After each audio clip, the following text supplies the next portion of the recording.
ఏదైతే కేంద్ర ప్రభుత్వం నరేంద్ర మోడీ వచ్చిన తర్వాత ఆర్టికల్ 370 ఏ విధంగా తెచ్చాడో అదే విధంగా ఈరోజు అన్నదమ్ముల్లా ఉన్నటువంటి ఎస్సీల మధ్య చిచ్చు పెట్టేందుకు ఈరోజు కేంద్ర ప్రభుత్వం సుప్రీంకోర్టు కనుసన్నల్లో వర్గీకరణకు అనుకూలంగా తీర్పిచ్చారు. గతంలో కూడా ఇదే విధంగా సుప్రీంకోర్టులో తీర్పిచ్చారు. ఆ రోజు సుప్రీంకోర్టులో ఉన్నటువంటి ధర్మాసనం దాన్ని తీవ్రంగా వ్యతిరేకించింది. ఆ కేసును కొట్టేశారు. మళ్ళీ ఈరోజు మాదిగల ప్రాబల్యం చూపించుకునేందుకు కిషన్ రెడ్డి, నరేంద్ర మోడీ, మందాకృష్ణ మాదిగ వాళ్ళ కాళ్ళు పట్టుకొని ఈరోజు వర్గీకరణ సమస్య మరలా తీసుకొచ్చాడు. అయినా మేము డాక్టర్ బాబాసాహెబ్ అంబేద్కర్ రాజ్యాంగబద్ధంగా పోరాడతాం.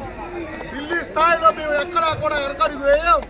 రెండు తెలుగు రాష్ట్రాలు వచ్చిన నా మాల రక్తబంధువులతో చేతులు జోడించి దయచేసి జాతి ప్రయోజనం కోసం ముందుకు రామని ఈ సందర్భంగా పిలిపిస్తూ సెలవు తీసుకున్నాను. జై భీమ్, జై భారత్.